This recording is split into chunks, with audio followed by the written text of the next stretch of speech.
बारिश का मौसम है और साथ में अगर चाय के साथ ये चटपटी सी कचौरी हो जाए तो क्या ही बात है। तो आइए आज हम बनाते हैं सिर्फ बेसन से ये मज़ेदार सी कचौरी।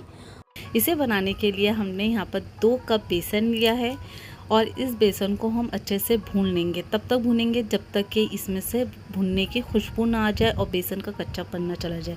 मीडियम आंच पे आपने इसे भूनना है। जैसे ही भून जाए और ठंडा हो जाए तो आपने इसके अंदर 1 चम्मच भरकर सफ़ेद ज़ीरा डालना है और आधा चम्मच आपने अजवाइन डालना है।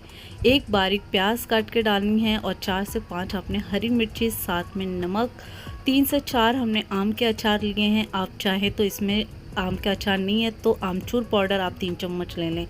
आधा चम्मच हमने यहाँ पर हल्दी पाउडर डाला है। साथ में हमने बारीक कटी हुई धनिया की पत्ती, लाल मिर्ची पाउडर डाल के अच्छे से मिक्स कर लेंगे। कचौरियों के लिए हम आटा लगा लेंगे। यहाँ पर हम 2 कप मैदा लेंगे और 1 कप हम नॉर्मल आटा लेंगे। साथ में 1 चम्मच हम भर के नमक डालेंगे। इसी के साथ हम यहाँ पर 2 चम्मच भरकर घी डालेंगे और इसे अच्छे से मिक्स कर लेंगे। इसमें पानी डाल के आपने इसका एक सॉफ्ट डो बना लेना है और 10 मिनट के लिए आप इसे रेस्ट करने के लिए रख देंगे। एक रोटी के इतना हम आटे का पेड़ा लेंगे। इसे हम बाउल के शेप में बना लेंगे। इसके अंदर हम 1.5 चम्मच के करीब जो हमने कचौरियों की फिलिंग तैयार की है वो उसके अंदर डाल देंगे और इसे अच्छे से बंद कर देंगे और इसे कचौरी का शेप दे देंगे। इसी तरीके से हमारी जितनी भी कचौरियाँ हैं हमने उसे इसी तरीके से तैयार कर लेना है।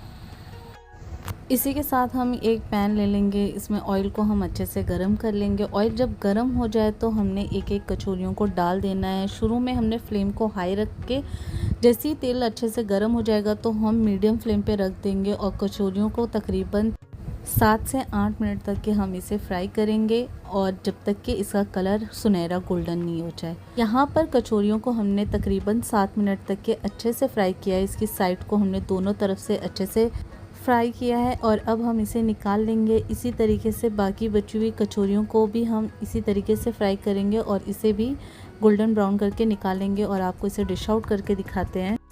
और ये बहुत ही जल्दी बन जाने वाली चटपटी सी ये कचौरी बन के तैयार है और आप इसे चाय के टाइम पे भी सर्व कर सकते हैं। आपको मेरी रेसिपी कैसी लगी कमेंट बॉक्स में फीडबैक ज़रूर दीजिएगा।